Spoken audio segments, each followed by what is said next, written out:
welcome back. Here we are in Gander Cheese, Ganderkazee. So this is literally where I arrived this morning and met my instructor. And then, yeah, we walked over to this hangar. And there's a door here that we can go into. And parked inside is our, hey Fabian, is our 172. And then you have to pull it out, right? So first of all, of course, before you move the aircraft, you drain some fuel. Left wing tank, right wing tank, and also the fuel supply line to the engine. Just to make sure that you don't have water in the tanks. And then you pull out the aircraft onto ahead of the hangar, and then you do the outside check. Yeah, we check the fuel, the oil level outside, make sure the pitot cover is removed. Yeah, make sure all the flight controls are connected correctly, etc., etc. So, yeah, we have a checklist with that. So we go through the checklist.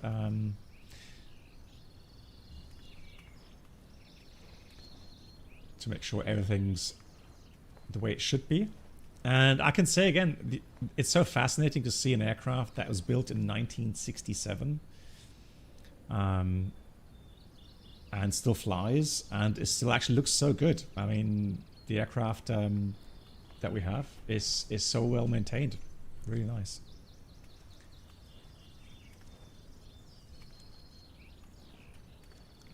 Yeah, the scenery, again, I just find it so fascinating. So this morning, there was a PC-12 parked right here. And then there was another one, Cessna 152, I think, parked here, and another aircraft parked there. But indeed, so we are actually on the time, pretty much what we have this morning. So I did set the time now at 9:20 local. That's pretty much when we started. Now I did take off at pretty much 8 o'clock UTC, so 10 o'clock local time. Hey Jeremiah, alcohol test? No, not for private pilots. At least not that I'm aware of. Do I prefer to fly commercial jets or GA? I think both have, you know, their bright sides. And I honestly enjoyed today's flight so much. Especially since it's been like a half year since my last real world flight in the 787. And to actually be able to go back, even if it's just a little small aircraft, but to go actually and feel the aircraft, you know. A gift from me to you. Listen to Enjoy the sub. the Hey, gifted Nate. sub. Nate, thank you so much for the 5 gifted. Big round of applause for that. Greetings to Nate. Nate, I hope you're doing well. Greetings to you. So yeah, so what I want to do, I'm going to give you a real look at what I did today. So this morning, I did fly a Cessna 172 IRL, and our good friend Fishcop, he made this little animation for us. So that's the actual aircraft that I flew. And so we departed out of Ganderkazee, and we went northbound. We climbed up to about 1,700 feet. It says there that's to standard altimeter setting, isn't it? So we flew to 2,400 feet. So there's the control zone up to about here, I think, at 2,500. So we had to stay below, and then here we were clear of that control zone, and then yeah, we did steep turns left side first. That's my easy side. Left turn is easy for me to do steep turns, 45-degree bank. Then the other way around. Yeah, it is based on QNH 1013. Yeah, okay, I thought so. Yeah, so I think QNH today was 1023. So that's a difference of 300 feet at least. Yeah, so here, yeah, that makes sense. Look at that, 2,100 plus 300 feet. So the actual was 2,400, yeah. Yeah, cool. Yeah, so steep turn left side, steep turn right side, and then we did a slow flight. So, yeah, so what the, we'll do that, I'll demonstrate that to you as well in flight later on. It was very cool to get that demonstrated. Flying at flaps 40 137 knots. Just a few, 2-3 knots before stalling. But the aircraft flies so nice and stable, and with that has a big pitch, and but just a little descent rate, 300 to 5 feet per minute descent rate. And so that's kind of a configuration where, if he said if you're flying nighttime, engine quits, and you're out in dark fields, that way you can really reduce your forward speed, and then be able to survive the impact wherever you impact the ground, right? It has I'll show that in a minute. If I see if it has that here on the aircraft. So it does have a stall warning in form of a whistling sound. So there's it's hard to see, but this thing here, it's a little opening. So there's several ways of how to get a stall warning. You can have a little flap, mechanical flap here, that once you reach that critical angle of attack, it flips over and gives a connection, and then you get a beeping sound in the flight deck. Here on this aircraft, it's just an opening, and then once you reach that angle of attack where the air just flows at a certain angle, it whistles, right? You get kind of whistling sound. These are the ports I told you about, where it scoops in air, and you can screw out the vents there, and kind of adjust mechanically the amount of air that's been scooped in from the outside, and so at least you get some fresh air from the outside. It does get very hot in the flight deck there. Air conditioning, yeah. Another interesting thing is when you check the fuel, you kind of have to step on here, 1 foot there. Oh, sorry, no, here, 1 foot there, then 1 foot there, and then you can. Come on. Oh, it doesn't go. Hang on. Yeah. No. No. So then you get up and you open the fuel cap on top, and then you have a little indication kind of tube that you stick in, and then you hold the top, and then you pull it out, and you can read off the amount of liters or gallons, whatever you have it set to. So for us, we could see the liters. So you do that both sides to check the fuel. Now you have fuel gauges in the aircraft, but you make sure that you check, the good old-fashioned way. You can see the fuel caps here, the red ones. Yeah. Also, there's an opening here where you can check the engine oil level, and also you can drain fuel from the fuel line to the carburetor to make sure there's no water in the fuel line there. There's a YouTuber, it's not Blocklerio, there's another YouTuber, Pilot Deviation, I think is it called Pilot Deviation? No, hang on, what's it called? Because I can see Pilot Deviation here on the chat, but he does cover a lot of GA flying accidents. And not long ago, he made a video about an aircraft crashing just after liftoff because they had water in the tanks. All right.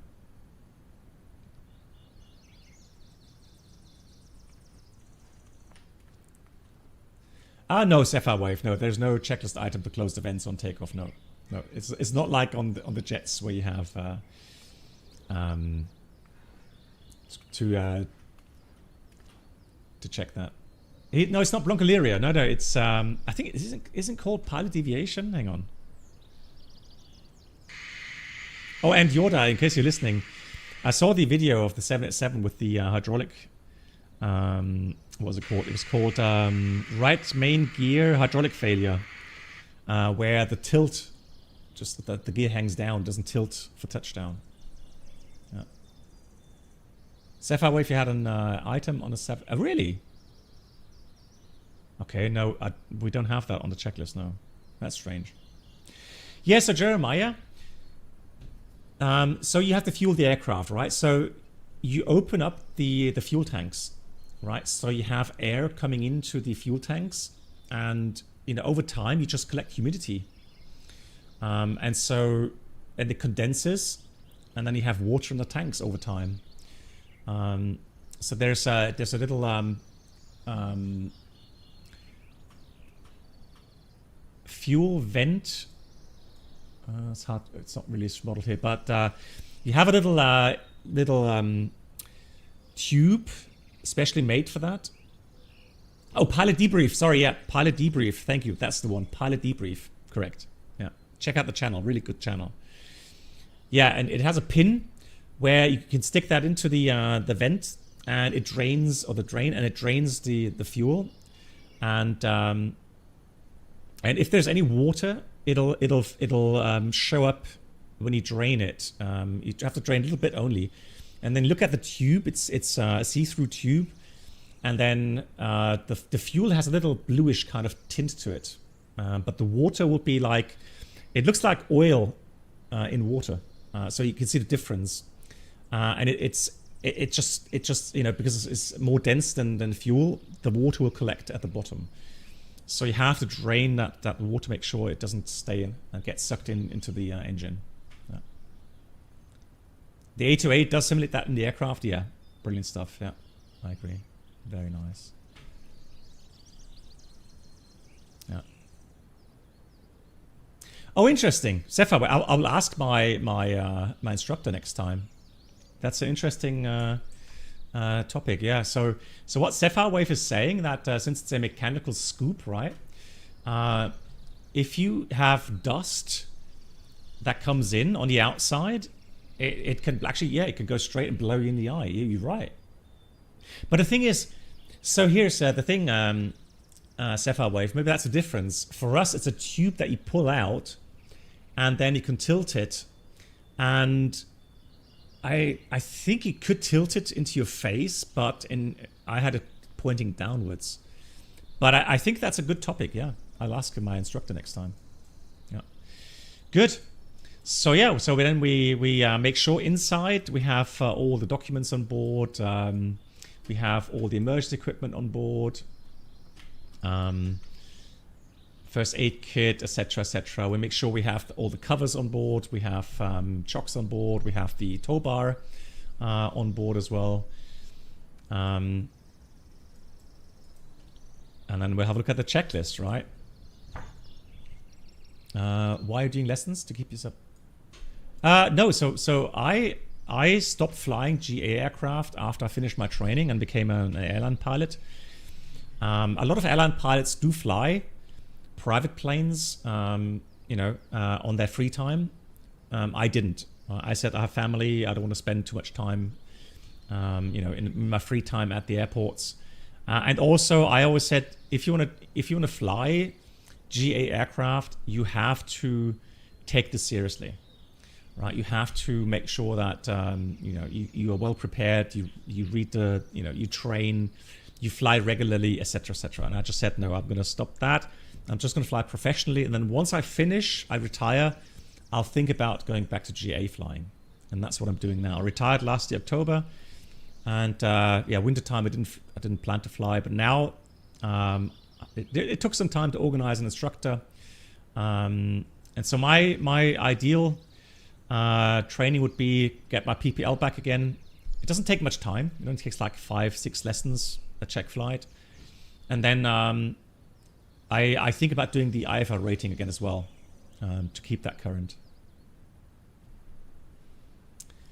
Does multi-engine time also give single engine? I think so, right? It's the same as ultralight flying. Also takes is allowed to log some time for SAP and PPL.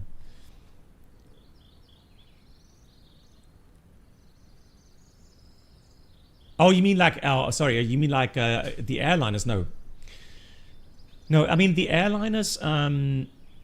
What if you fly airliners, then you know all your IFR rating stuff, your theory stuff, that all stays current. So I don't have to go and do the theory. So you know that's still valid. Just the fact that I have to go and prove again that I'm still capable of flying these GA aircraft. So you kind of have a refresher regarding procedures, flying, etc. which makes total sense because GA flying is just so different to airline flying. Right. Good. I've got my paper checklist here, just like the real one. Parking brake is set. Pre-flight inspection completed. Passenger briefing. Flying on our own now. Weight and balance is checked, so important. All right, weight and balance. Make sure CG is in limits. Weight is in limits. We do the takeoff calculations for performance. All that's done and checked. We have all the documents, papers on board. Emergency equipment is checked. Peter cover is on board. Tow bar is on board. Control lock is removed. So here we do have a control lock that we can insert. That is removed. Before we do the outside check, circuit breakers check. Make sure they're all in. Peter heat is off. And position light, landing lights, strobe lights all off. EFIS, PFD switches, avionics switch all off. Clock wound. So it's quite funny because we have an analog clock in the aircraft. Right. Again, this aircraft was built in 1967. Okay. It still has a very old analog clock, and we wound it up and set the time. But I mean, it's not really necessary because we do have a GPS time as well, right? But anyways, it's in the checklist, so we do it. Seatbelts fastened. Cabin doors. Now it says here for me, cabin doors closed. So we check both sides closed and locked. And that's a cockpit check completed. Oh, really? You had a lightning strike as well? Crazy stuff. No, we were lucky. I heard from Fishkop they had a lightning strike in Hamburg with power failures. Hanover as well. Crazy stuff. Good. Then before starting engine, magnetos off, key is in. Battery, alternate switch, both on. Now, here's an interesting fact. We leave the beacon switch on. Yeah, Yoda, I'm telling you. 15,600 landings or something. Why? Interesting thing. So when you switch the battery and the alternator off, the beacon light goes off as well. So it kind of tells you, if you forget to switch off the battery and you walk away from the aircraft and you see the beacon light blinking, you know, oh, I forgot to switch off the battery, right? And then the battery drains and you got a lot of problems. Or the next person that wants to fly the aircraft has a lot of problems. So that's why they leave in our club, they leave the beacon light on and switch the batteries off then. Cool kind of little detail. Anti-collision light beacon is on. Fuel quantity check. Now we checked it manually on the outside check. And now again, we'd see half full, both tanks, fine. Then we have the fuel selector both down here. Very important. We have carburetor heat cold and mixture now going full rich.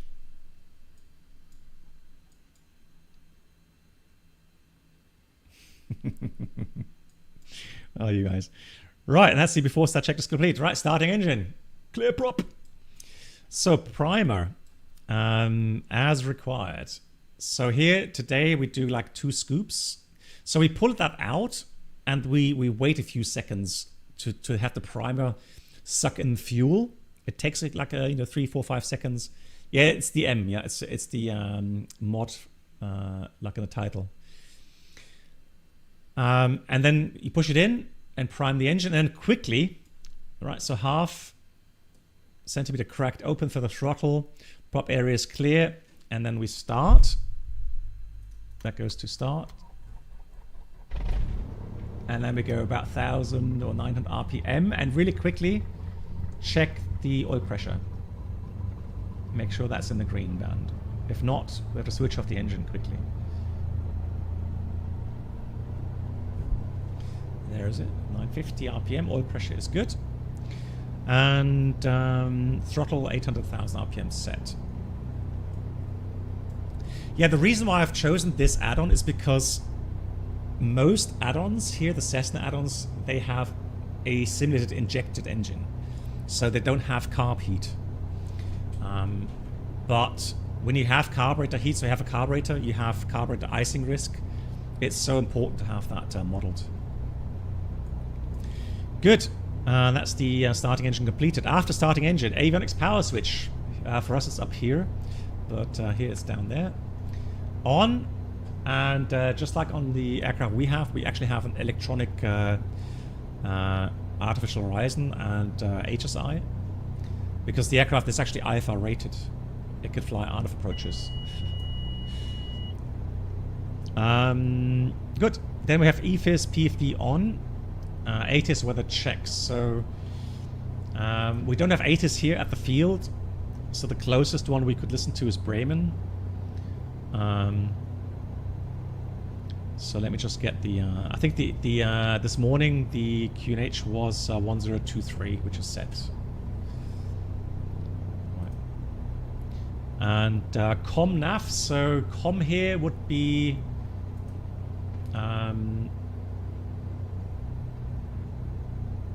1863, if I remember correctly, for Ganakazi audio. 1863. Com 1. Volume checked. Transponder. Go standby. 7,000. Right. DME on. Yeah, it's on. And we could set the radio. Was it 7045 for Bremen? See if that makes sense. 45.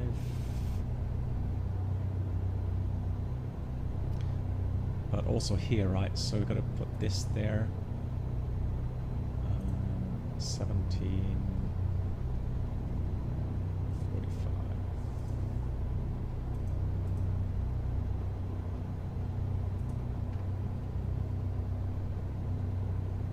All right. Altimeters, yeah, cross-checked. Now here, I don't know how to set this to minibars, but it is 3020. That's fine. Good. Gyros. Well, check the heading here. Make sure that makes sense.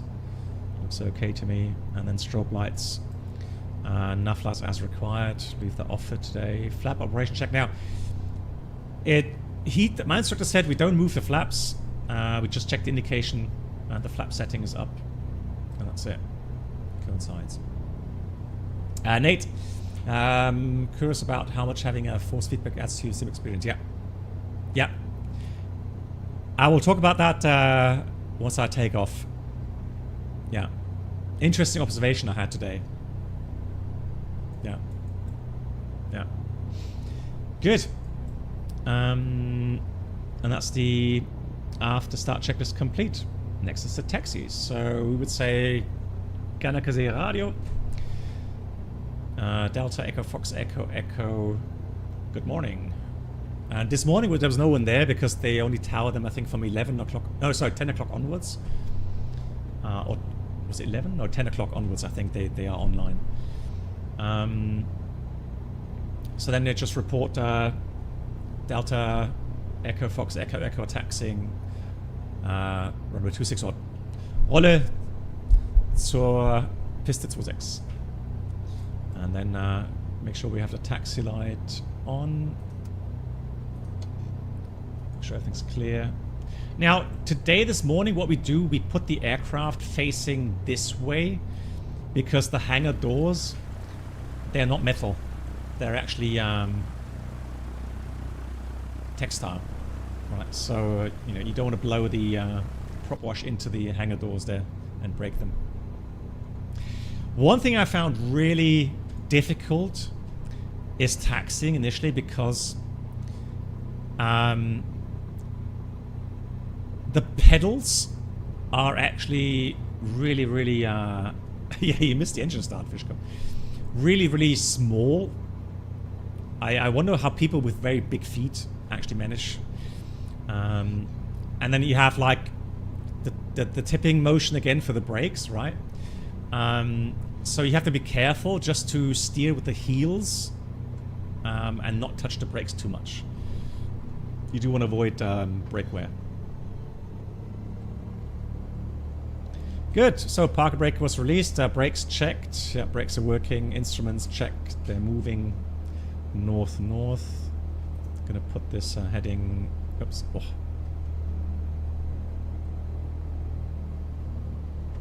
And I did taxi nice and slow today, guys. Nice and slow.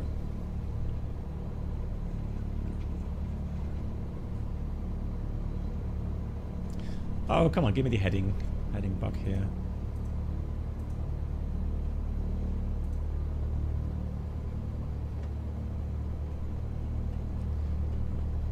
Let's do 260. No, I didn't taxi that fast.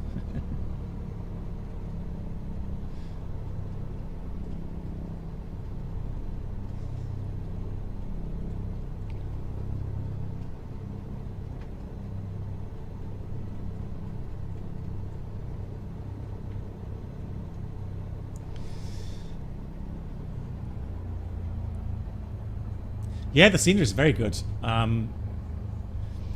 So I'm not sure here. I didn't see the fuel pump there, and we didn't fuel today, which I hope we do next time because I want to learn how to fuel the aircraft. Come on, give me brakes. Hello? Why can't I put the brakes on? Where's the click spot? Ah. Yeah. Oh, there we go. Good, brakes on. Yeah, so they're clearly building something here. So there's construction work going on there, and so that's why we did the run up here, and not facing the construction site there. A diamond, you can only wear extra small shoes. Really? Strange, right? Good. Now we come to the run up. So taxi check was complete. Park brake is set. Gonna add a bit of toe brake as well to make sure we don't start rolling. Engine instruments green arc. Pressure, temperature green arc. Then throttle 1700 RPM.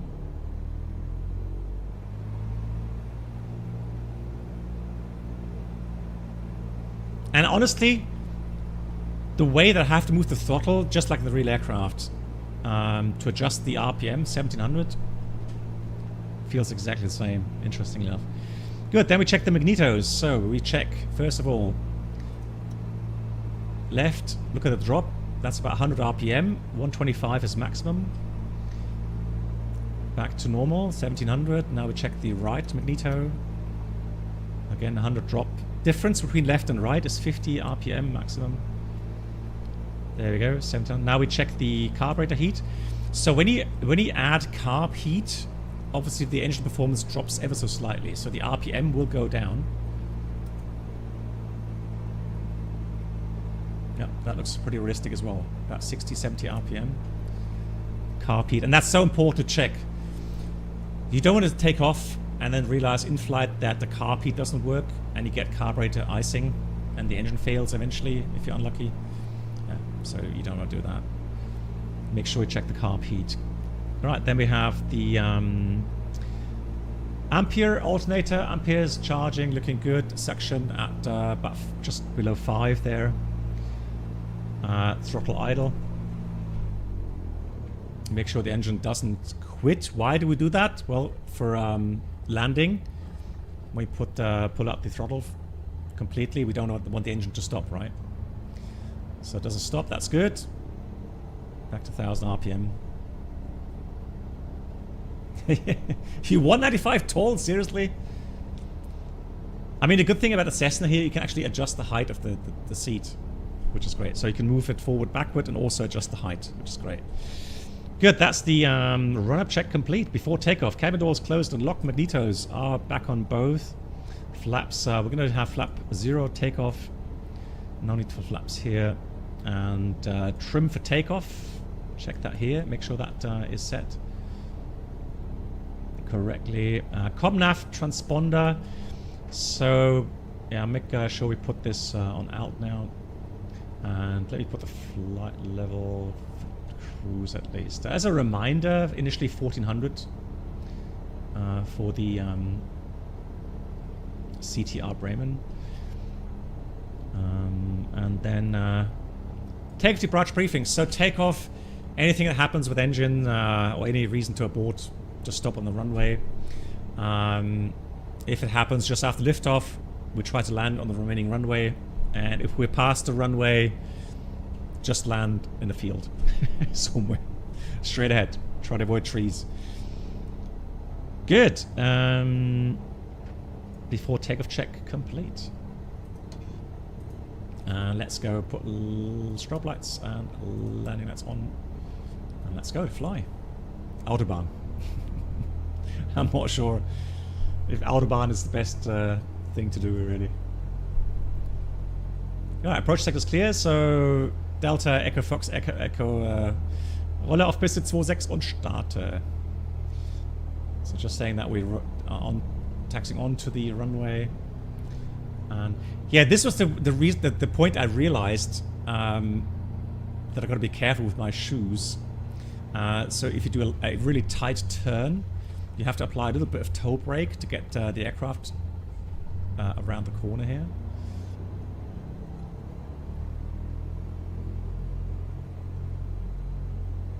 And then we look at the windsock. And just like this morning, exactly, it's exactly like this morning, guys. So this is the view I had exactly this morning, with the windsock showing about 10 knots from the left. So I was like, okay, great, first takeoff. And then the instructor said, yeah, go ahead, have fun. And I said, right, there you go, everything's done. 55 rotation, 75 climb out. Deja vu, absolutely. Right, let's go, take off. Full throttle. RPM looks good. We have engine instruments in the green. A little bit of left aileron.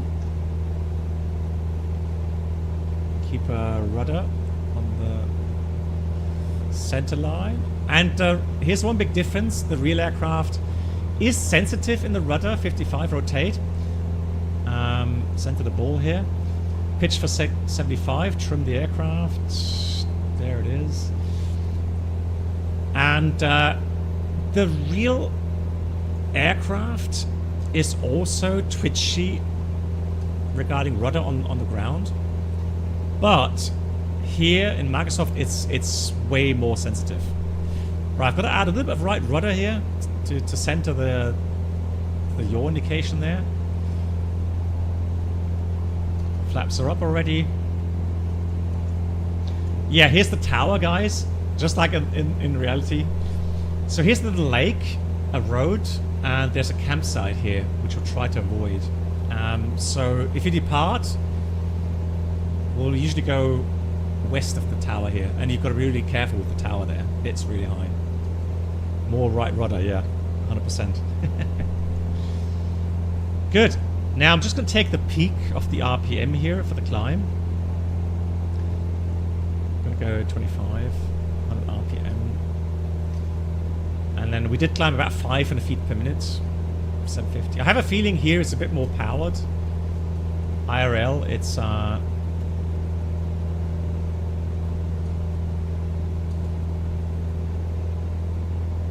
yeah, 500 to 700 feet per minute climb. Yeah. Standard scenery. What do you mean standard scenery?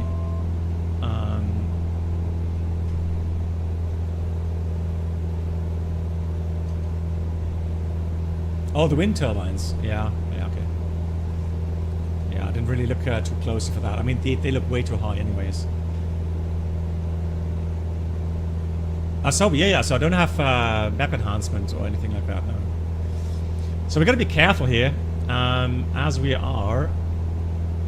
We have the Bremen CTR above us at the moment, at 2,500 feet. See if I can start my up here. So we got to make sure that we stay below 2,500. So then we headed somewhat northwest bound, and then just go about 2,300 RPM. Just nice, relaxed. And I think we've got about 90 knots indicated today. One thing I found is I had to trim very little. The trim requirement was only bigger when we had the flap movements. So otherwise, Of course, if you fly a lot faster, then you're going to have to trim. But, you know, if you stay within like 80, 90 knots, then you don't need to trim much. That's what I found today. Hey, Ted, nice to see you. Greetings. Wie geht's? Ted, have you been flying VFR lately? Because I know you did try it out. Yeah, so I had my first flight today again after such a long time, after 30 years. Yeah, we...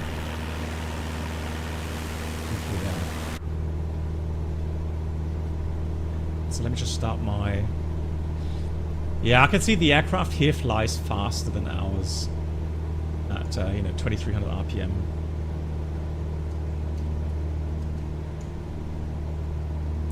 I'm using the Brunner yoke. Let me just give you the yoke here.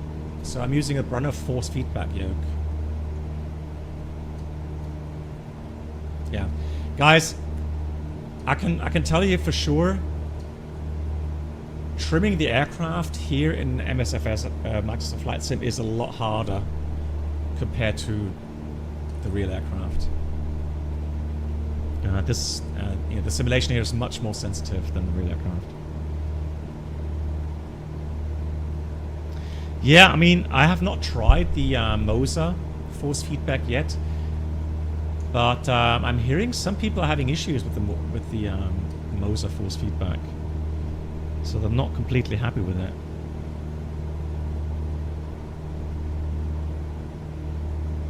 Yeah. So right now we're getting outside of the CTR, 2.5 to 6.5. So now we are free of the CTR, right? So what we did this this morning. So again, big shout out to Fishcop. We made this. So right now I'm pretty much flying here, right? And to the left is the city of Oldenburg. There's a big exclamation mark panic. Hey, what's up? Thank you so much. Wie geht's dir? Yeah, Oldenburg there, and then we just flew just a little bit east of it. Also, interesting thing is that the aircraft does have ADS-B receiving and FLAM. So we did get two traffic warnings on the GNS 430 today, where one was a helicopter above us, and there was a Diamond 40. Yeah, Diamond 40 below us, which otherwise would have had a hard time to see, but with the FLAM, yeah, that worked really well, really good.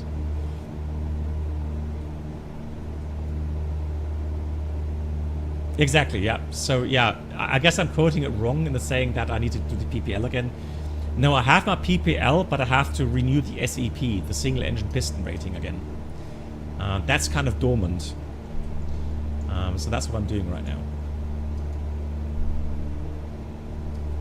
Mr. Mertz on a Diamond, who knows? Who knows?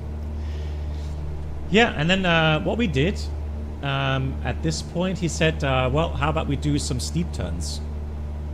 Right, so we check right side clear, check around, make sure left side is clear.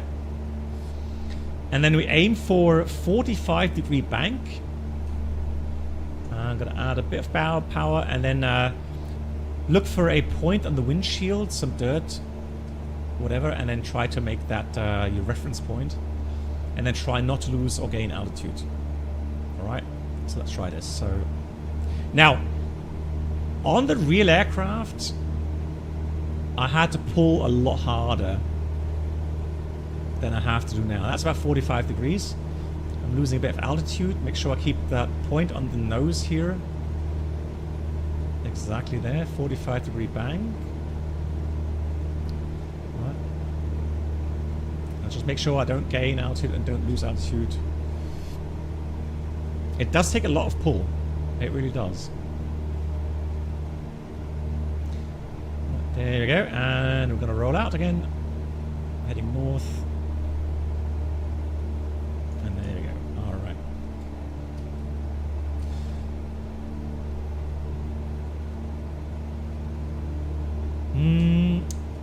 I personally, at the moment, I use the VSI, the vertical speed indicator. I have a feeling that pitch, I mean, you can fly according to pitch, but, I mean, I think here, if you change pitch, you know, by half a degree, it does have an impact on the vertical speed. So I'd rather use the VSI.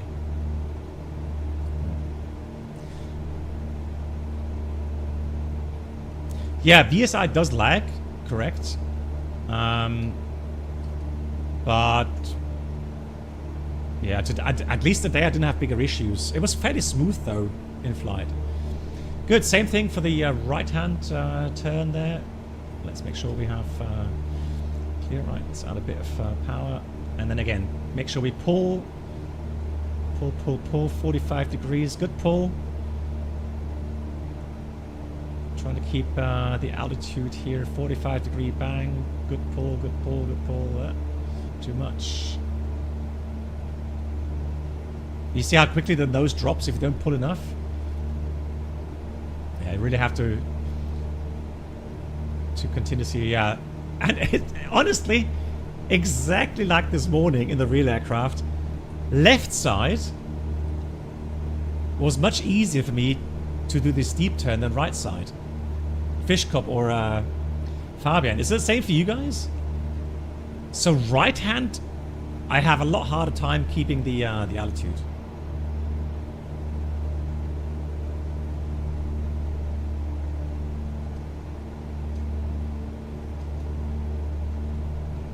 I was taught on look at picture the VSI and big jets, but then Jay looked, yeah. I guess. The thing is though, honestly, in my opinion, since a jet is so much faster, you know, any pitch changes get you to deviate so much quicker compared to the GA aircraft. I think you have a little bit more buffer here. Right, Ted, let's see, did you answer? Okay. Ted, I hope you're doing well. Once again, greetings to you.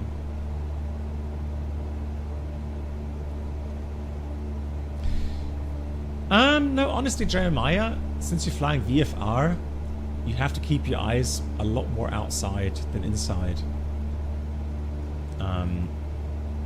Jeremiah. And for the steep turns, again, look for a reference somewhere on the windshield or the cowling, and then just yeah, and then just scan outside, inside, outside, inside, right? But yeah, VFR flying is different. You have to keep your eyes outside.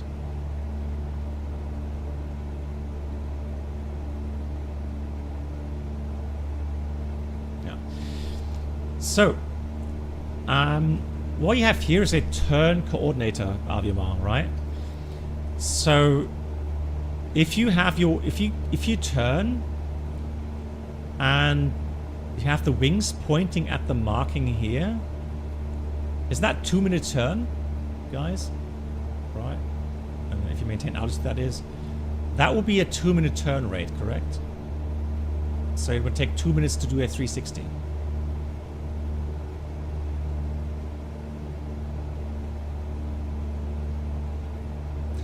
Yeah, fish cup. I don't know what exactly it is, but again, I have more issues with the right-hand turns compared to the left-hand turns. Yeah.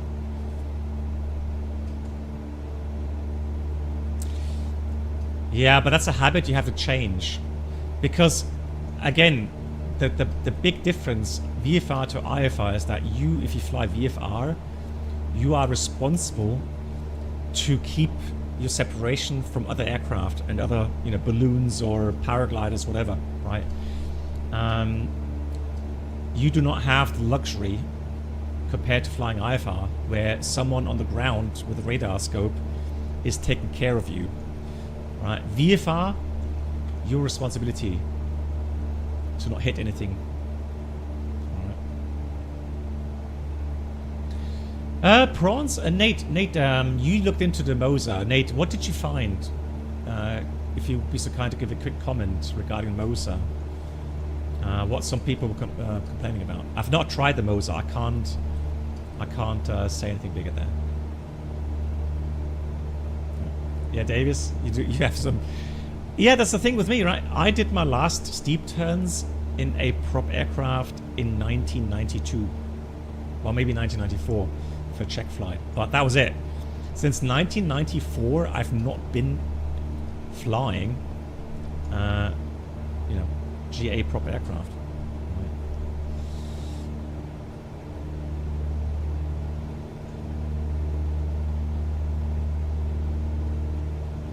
Okay, you're going to FS Weekend. You're going to try it there. Okay, cool. Right, we've got to stay below 2.5 here to make sure we stay outside of the airspace. Now, so since we had bad weather moving in this morning, there were some rain showers clearly visible moving in. We said, tell you what, let's do some patterns at the airfield, right? So that's why, yeah. It's one more thing, guys. He did demonstrate one more thing. He said, fly westbound for a few seconds, or southwest, and then power to idle. Keep trimming. Once you're in the white band, we can start selecting flaps. So try to maintain altitude. All right. Here comes the flaps. 21, 22, 23. 10 degrees. All right. Here's now flaps 40. Trying to maintain altitude. Now he said slow down to about 37 knots. Oh, that's much earlier. Here's a stall warning. That's much earlier than what we had in our aircraft. We went down to 37 knots without the stall warning coming on. Right, so that was power off. That was idle. Yeah. So the idea is this, guys. So the demonstration was there to show you that you can slow down. So let's say you're flying nighttime, you have an engine failure, you can't really make out where exactly you can go. So if you want to just make sure that you descend as little as possible and as slowly as possible to survive the impact, that would be kind of the configuration to do so. Right. And hats off again to this add-on. The real aircraft flies exactly as stable as this one does.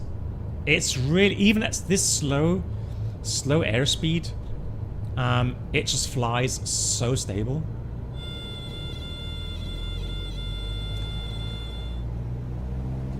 Alright, let's trim the aircraft. Right, let's slowly reduce the flaps. Above 60, flaps up. Here it comes, up. Back up to 1400 feet, let's say. And then I'm going to head back to the field.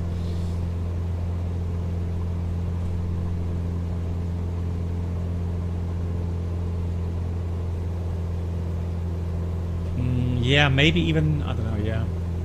Yeah, it could be. But again, at least it's nice and stable. Now, people are always wondering regarding the force feedback yoke and how the sim feels to the real aircraft. Let's do some turns.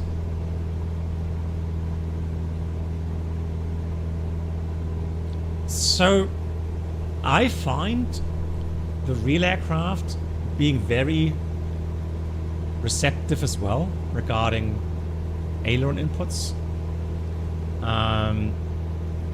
But I have a feeling Microsoft overdoes it. So in the real aircraft, there's a bit more inertia. Not much, but yeah, but otherwise it's very responsive. So it doesn't really need, you know, big inputs. So kind of these inputs I'm doing now are enough in the real aircraft as well. The pitch though, and that's the thing. The pitch is sensitive in the real aircraft. And what I found today is that compared to the settings I have here in the Brunner, here the force required is too much. So especially when you're flying, let's say 60 knots, there isn't that much dynamic pressure on the controls. I found that the pitch is actually pretty sensitive. It was a lot more sensitive than I imagined in the real aircraft. But yeah, I would have to change that here in the yoke to get the same feeling as in the real aircraft. Now, let me ask Fischkopf or Fabian, what's your impression for the real aircraft? The inputs that you have to make. Right, let's go back to the right here a bit. Getting a bit too close to Bremen.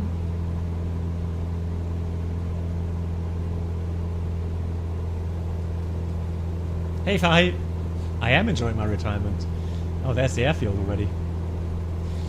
That's the thing. It's just incredible how quickly you move about in these aircraft as well. Yeah. IRL is much more sensitive, right? Although, yeah, it is sensitive, but I mean, yeah, it's hard to describe. Although, I was under the impression that Microsoft Flight Sim overdoes the pitch movements, right? But I have to accept the fact that the real aircraft is easy to pitch. It's easy to pitch, and in the real aircraft you have to be careful not to get into a porpoising kind of movement, right? So you have to avoid doing this, right? So when you get into the flare, it is more a gradual pull, right? If you start doing this, then everything just goes so unstable.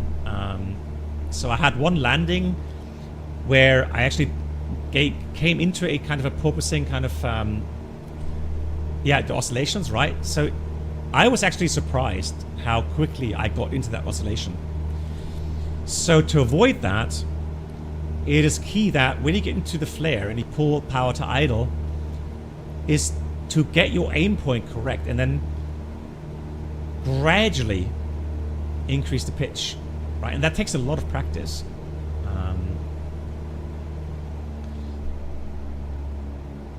So, Galakase Radio, Delta Echo, Fox Echo, Echo zweimal nordwestlich des Platzes, fliegen in den rechten Gegenanflug, Piste 26 für Aufsetzen und Durchstarten. So then we go into the pattern 1,000 feet, a bit high here. Here's the Autobahn. So we follow the Autobahn in. And Galakase has, unfortunately, the issue with residents being noise sensitive, which I understand, right? I'm not blaming them. But it doesn't allow you for a normal rectangular pattern. So for runway 26, you have to fly an angular base, if you like. So it's a bit non-standard. So here's the Autobahn. And I have to say, it is incredible how good Microsoft is in regards to visuals here. And yeah, here comes flaps 10. Oh, that was too long. Oh, God. Yeah, flaps 10 is good. Slowing down 1,000 feet. And go flaps 20. Starting a descent here. Oops. Good, 20. All right, so the first touch and go we did a flap 20 to start off with. Right, you've got to be careful now. Here's the threshold, and we're going to aim So normally you'd wait about 45 degrees behind you for the base turn. Here we're going to do that a bit earlier. And so we have to aim for a field which is right here. Right, so we kind of go in between these houses and here.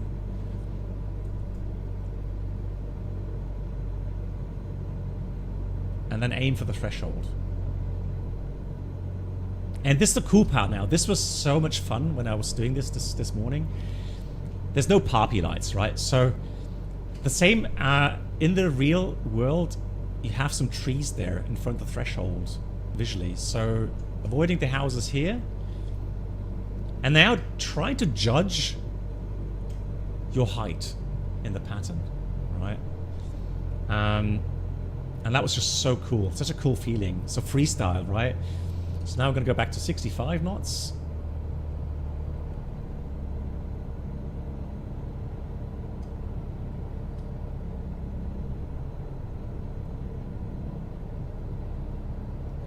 And feet tended to rate to center, looks good. Yeah, then we come around the corner. 65 is good. Right, now. So I'm going to aim a little bit ahead of the threshold here. All right, and then power idle. And now we just gradually go into the flare, hold, let the airspeed decay, a little bit left aileron, hold.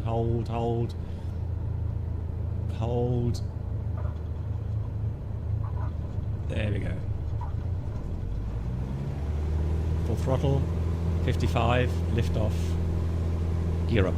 Actually, my instructor, he made the joke about gear up. So he was like, after the first second, said, gear up. So I was going to say that.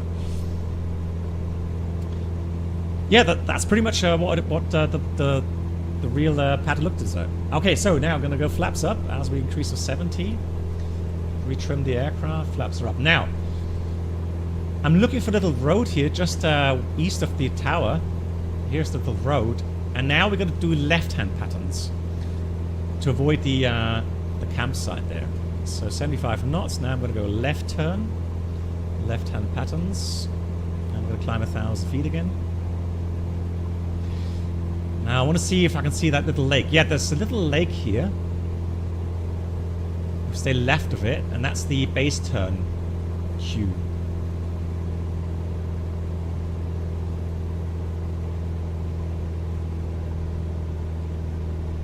Avenger, no. So that's a good thing. You realize you're in a fixed gear aircraft. So one thing I don't see, or it's hard to see for me, is those little lakes there. Or ponds, not lakes, but ponds. And then there's a farm here, that's this one here. And then look for the little area here. The trees there, that's pretty much the cue for my downwind. So Gallagher Radio, Delta Echo Fox Echo Echo, Gegenflug Piste 26.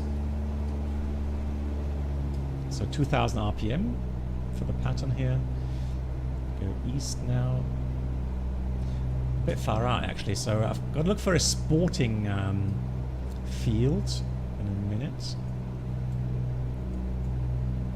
Yeah, but that's exactly just like the real world. So there should be a sporting field right here. We fly around, then we go over these little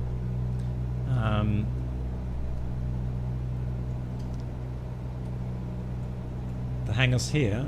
Right, here comes flaps 10.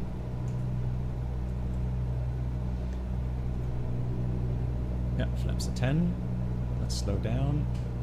We can already start a descend here. We have to start the descend now actually, and here comes flaps 20. Right, so we did one more, hang on, we did one more flaps 20 landing for the second approach. And this one I messed up a bit. So this is where I didn't hold back. I came into that oscillation, and then I pretty much touched down with all three gears at the same time, which you don't want to have. Right, so a bit slow. Let's go 65. 5 feet through descend.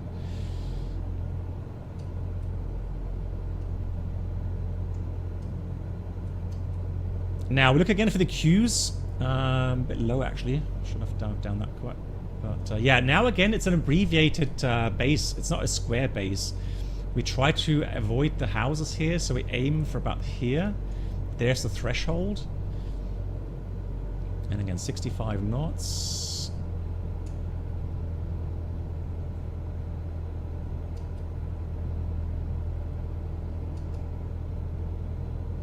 And then we just head out a bit more here. I love it. It's just, honestly, guys, you don't know how lucky you are to have flight sims this accurate already. Right. Power idle.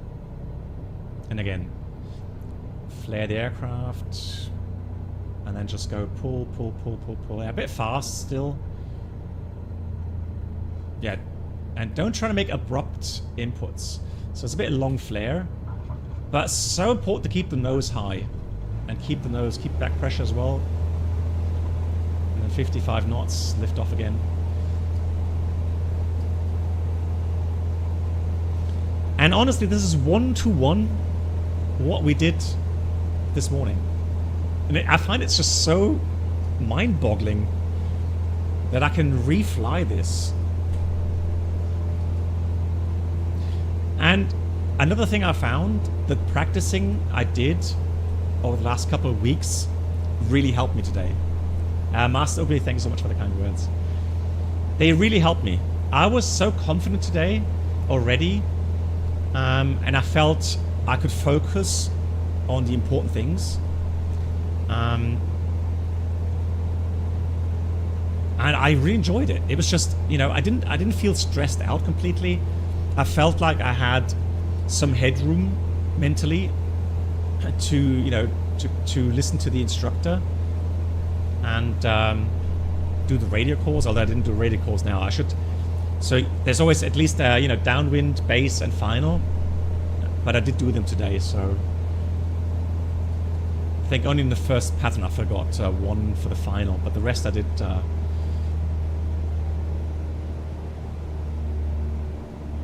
Let's go back to 2000 RPM, 1000 feet. And there we go. Gonna go to the downwind here, trim the aircraft. Hey, MCK! Greetings to you. How are you? How's life? Are you missing VFR flying, MCK? And when's the last time you did some VFR flying? Because last time I think you said you haven't flown for a while. Jeremiah, good Nacht, macht's gut. Bis bald mal wieder. Alright, let's go flaps 10. Actually, flaps A320 already. I should have put on the flaps up. Talking too much. Good. Welcome aboard the Captain Black Box Twitch channel subscriber experience. Aoima. Could new subscribers Aoima, that's really kind. Tier 3. Class cabin, where complimentary drinks, snacks, Let's concentrate. Here's the sporting field again. Now this time I'm going to do a landing flap 30. This is some top-notch edutainment, and seeing BB so happy really adds to it. BB 711 beloved. Thank you so much. I am really happy. Today I came home, I was grinning ear to ear, and my wife knew exactly, yeah, that's what I was missing. That was what I was missing. And so yeah, she felt happy for me as well. Oh, you're on holiday in Greece. Nice. How's the weather? It's very hot, isn't it, at the moment? And very full, apparently. Right. Make sure we don't overfly the town here. Let's go base. 65 knots. A bit fast still. Trim, trim, trim.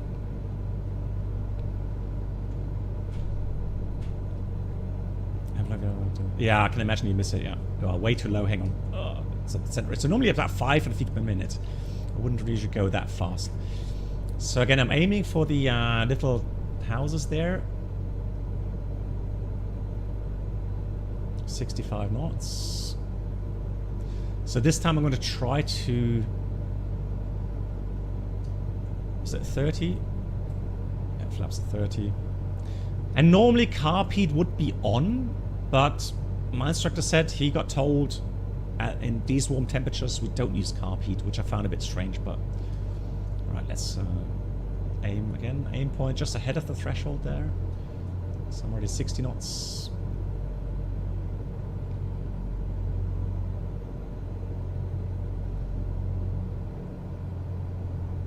So you really can is idle power. Right, then just a little bit cross control for the wind. Pull up, pull, pull, pull, pull, pull, pull. Pull, pull, pull, pull. There we go. Yeah, happy with that one. Good one. Full power. Good power. 55. Off we go again.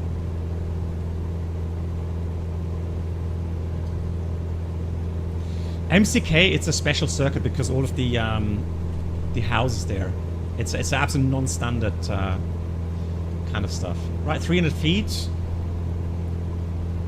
above the airfield. So I'm going to wait a bit more, then we start protracting the flaps.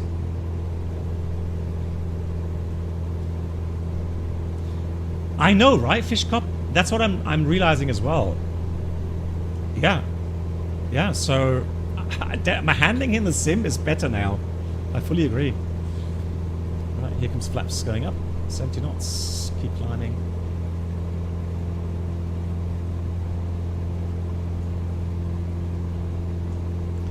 Back up to 1,000 feet.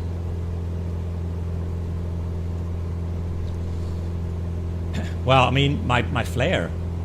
So, and then really pulling back and keeping the back pressure, really forcing myself. And you know, MCK, you can imagine, right? That for an airline pilot, it's just so unusual to keep pulling back, you know, pull back to such high pitch values. Yeah, so, but that's something I struggled with on the first 1 or 2 landings.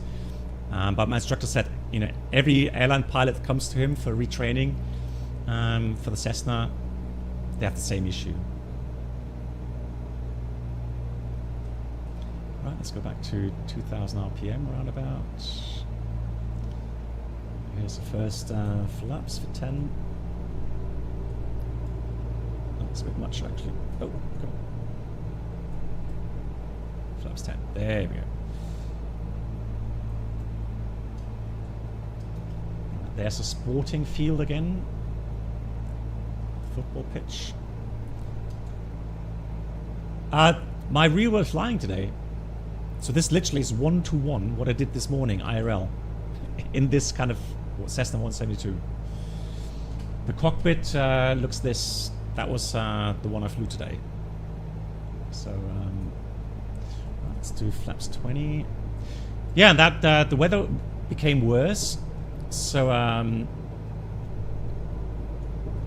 we did last landing flaps 30, and then we said, yeah, we call it day, because there's no need to force you know, anything. Yeah, now I'm a bit high actually, so I've got to go a bit faster. Oh, I want to try one more thing though, guys. There's one exercise that you have to do.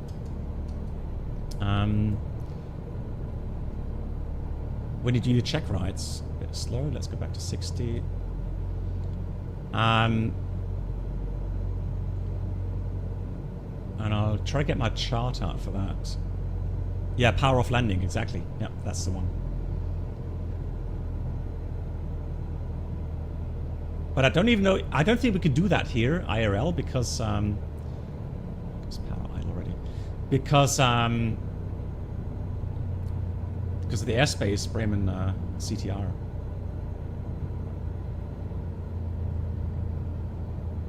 And of course, another thing I struggle with.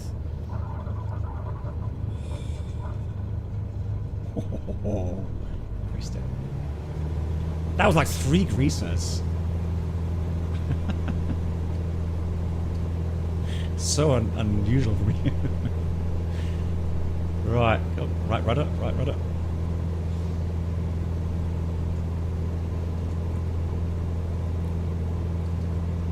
Yeah. But I have to say, this add-on, it's a free add-on. flightsim.to Bagolu C172 and you can change the layout of your cockpit here. So you know, you can set different instruments, HSI, standard horizon, whatever, right? And very cool indeed. Very nice. Yeah, it's 2000. I'm going to check my chart here regarding how high we should be for the power of landing. Because I have a screen. I've made a screenshot. Let's put the flaps up. Trim the aircraft. 70 knots, 75 is good. And then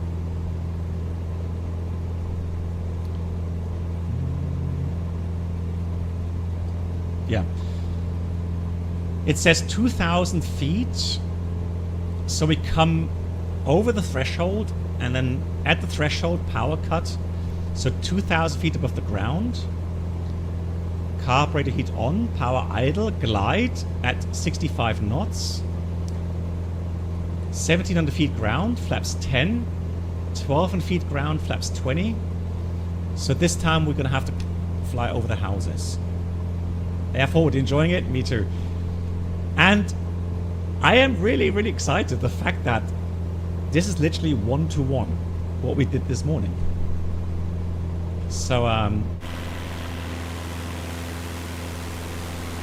so cool to do this.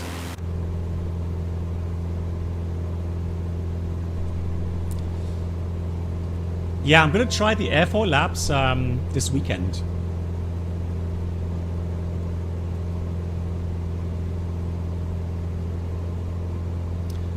Yeah, yeah, 65, yeah. It doesn't say anything else unless someone else knows something better, but it just quotes 65 knots. And then you just try to yeah, reach the airfield. And no joke, this is what you have to do IRL for your check ride.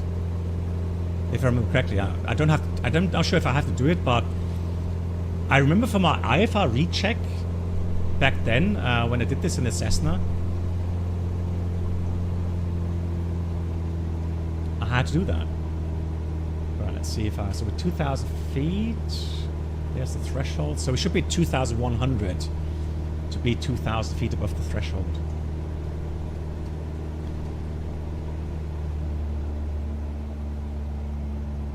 Yeah, scrap man, I'm telling you. I was grinning ear to ear when I came back home. Just felt so good. I've not tried this in the sim yet, okay? 68, best glide for 172, okay? Well, it says 165 here on my documents. So, somewhere in between. I'm not sure if I can even fly this accurately. But look how this looks. So we have to do a high power off glide into the airfield there. So I've got, again, 1,700 downwind and then 1,200. I have no idea how good this is going to go, guys, so let's see. Right, I could just...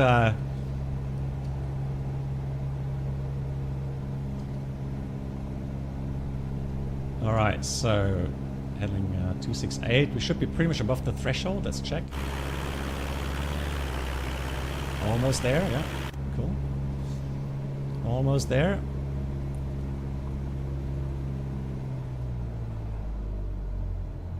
Alright, so we're going to pitch for 65.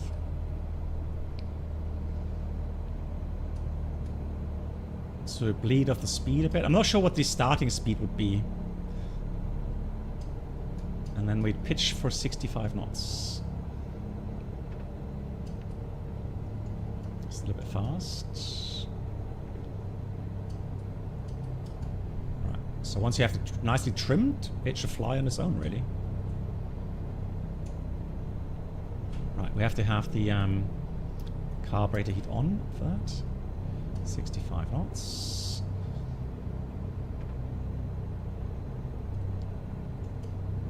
So we still go outbound. Okay. So at 1800, I'm going to turn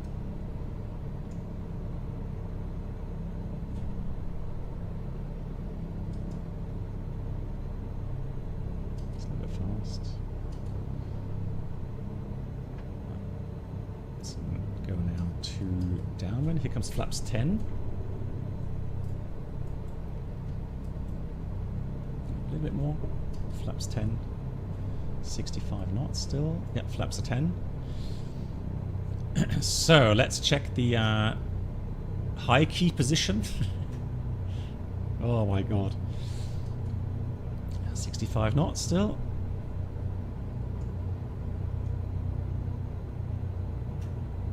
That's an antenna. It's very high. No joke, you've got to be careful here flying to Ganakase. Good. And then 1200 it says we should turn. It looks so far out, guys.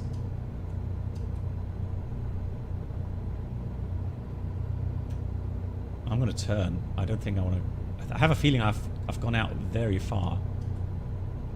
I don't trust this.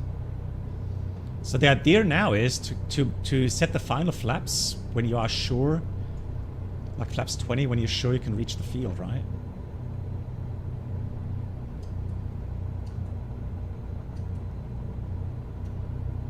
Yeah, I have to delay the flaps 20. I have a feeling as well that I went too far out. Although, alright, let's go flaps 20. There we go, flaps are 20. Still 65. It should be okay. Total height is 285 meters. Let's pitch down a bit more. What do you think, guys? Can we make it or not? Can we make it? Will we make it? Idle power.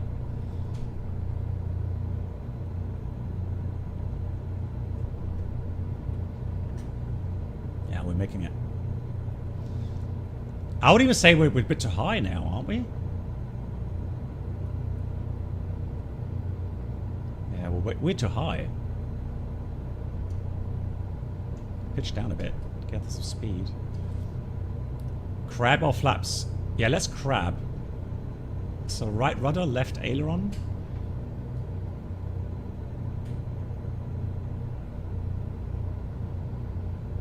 Yeah, good tip.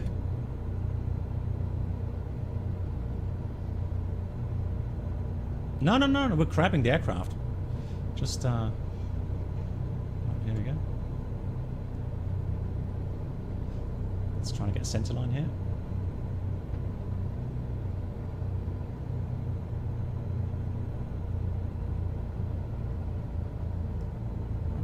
Here we go, go around.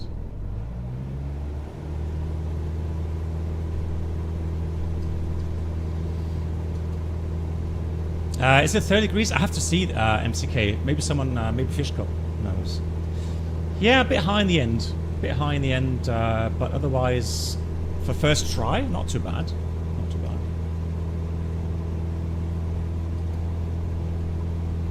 Exciting stuff. Actually, you know what? I'm looking forward to trying that IRL. Because you won't do that on your own. You would only do that in training. That's okay.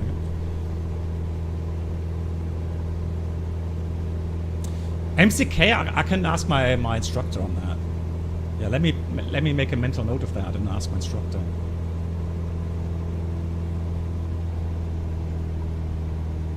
Surprise my instructor next time. I don't know how many times. I don't know. Fishcup, do you know? Or Fabian? How often can you try that before you get failed? Just once, or? Once S has no limitation, but maybe the M has limitations in that regard. Maybe it's, yeah, it could be 152. I'll ask my instructor. I did not see anything in the operating manual for the Cessna 172. Good, flaps are up. So last pattern here, guys, for today. Full stop landing. So Ganakase, Delta Echo Fox Echo Echo, Gegenflug Piste 26. Flaps are coming 10. Trim the aircraft. Oh, it's 20 as 2. Oh! What's happening? Why am I? Let's leave it at 20. close to the field. Go a little bit out. Start my descent here. No, I've got a. What time is it? No, it's 11 o'clock. So, it's more a matter of RPM. So it's 2,000 RPM until you start your descent, and then usually be about 1,500 RPM to get about 500 feet per minute descent rate. So flaps are coming down 30. Yeah, flaps are 30, and now pitching for 65 knots roundabout.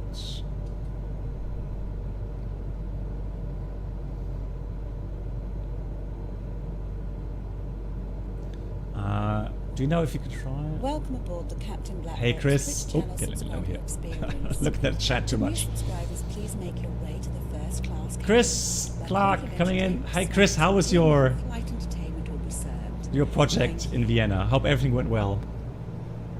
Hi at Black Box Was a great show. 711. I'm back from Vienna now. A bit of good news, I passed my Cisco CCNA exam this week. Nice. It's finally done. Hope you're well. It looks like you've had a PPL lesson from the title. I have had a fantastic flight today. I'm so hyped. Such a great experience today. No, we don't lean the mixture. So usually here in the for procedures below 3,000 feet, you don't lean. So a bit fast here. Go power idle already.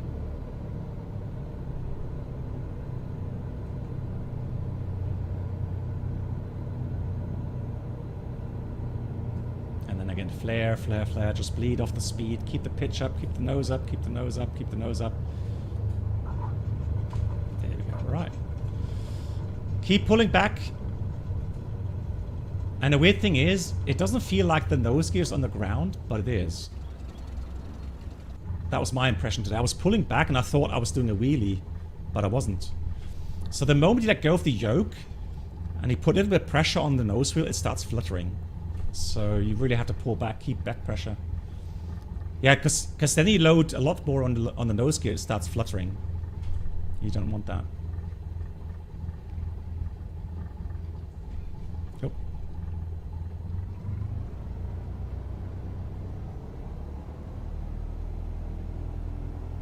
And also to put weight on the main gear to have better braking. Okay. Yeah, that's true, MCK. So, I mean, my instructor stressed that a lot today regarding not touching down on the nose gear. So not do a 3-point landing. It must be important. If he stresses that much, it must be important. Good, so on the ground, very important. Carb heat cold to not suck in any dust. Because when you have carb heat on, the air bypasses the filter. And so if you suck in dust, it can get into the engine and then increase the wear. Flaps are up. And after landing, transponder check ground. For us, that was automatic, actually. Interesting.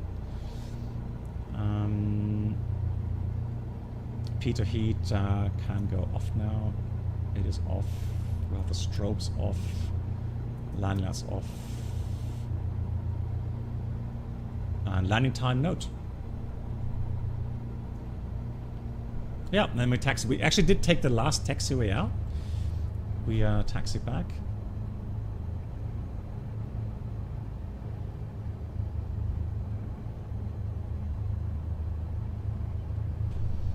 So cool. The scenery is so good.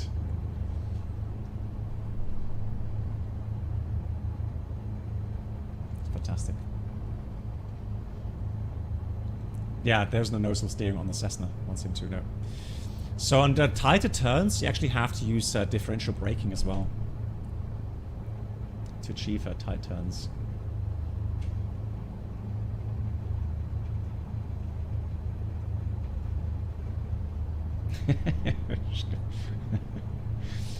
So then, yeah, with pretty much idle power or 800 RPM, we then put the aircraft facing this way come on. Turn a little bit more. Come on, come on, come on. Yeah, I've just put that. Okay, so parking brake is on. Let's look at the parking. Park brake is set. Avionics power switch off. Put back to 1000 RPM.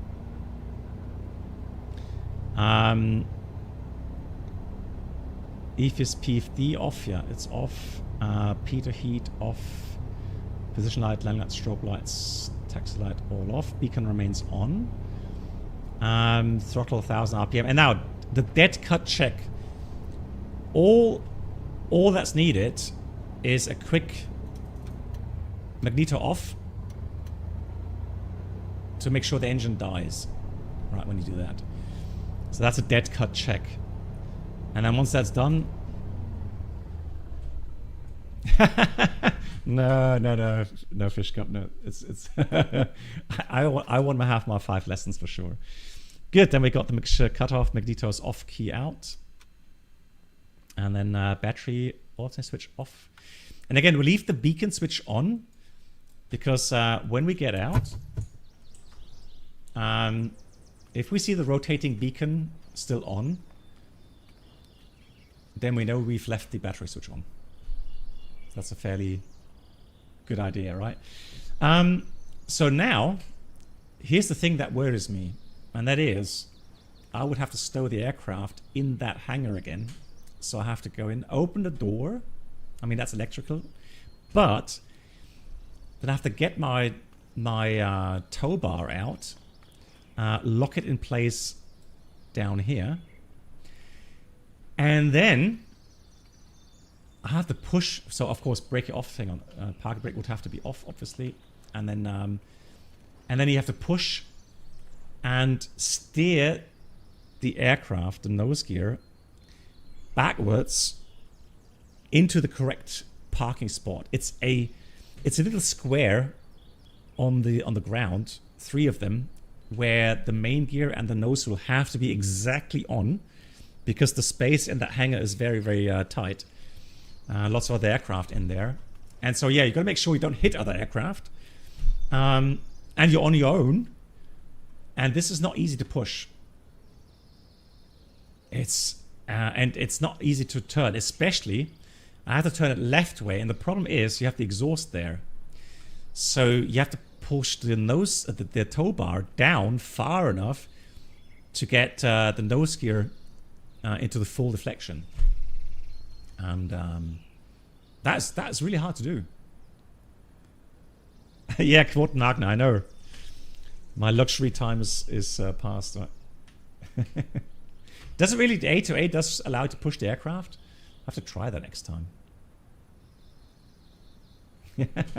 Yeah, MCK, but I'm a bit older now. That's my problem. Cool. Guys, I hope you enjoyed it. Man, that was a great time today, flying the real aircraft again. What a thrill. Yeah, I can't wait for the next lesson. Hopefully next week, Thursday or Friday. I will keep you posted. Currently, I do try to stream again on Sunday. Now I have another dancing lesson on Sunday, but it should be at 3 p.m. So hopefully we'll get back in time. And then so stay tuned for the announcement. So yeah, currently I'm planning to fly on to stream on Sunday. Very nice to see you smiling. Yeah, man, it's.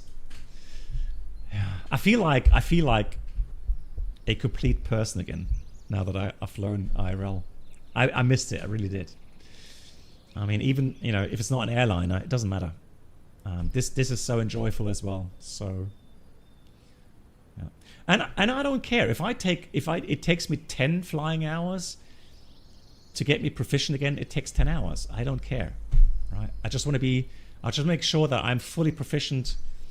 And I'm sure when I solo again, it'll be just as exciting probably as the first time I soloed.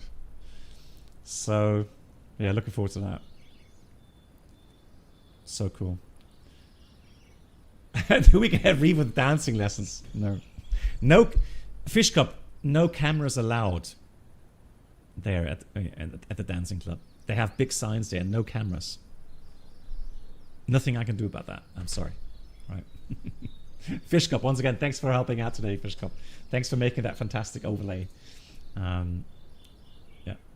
to reenact the flight again from this morning. Brilliant stuff. Excellent. Yeah, right. No, really, they don't allow cameras there, Abimar. They don't.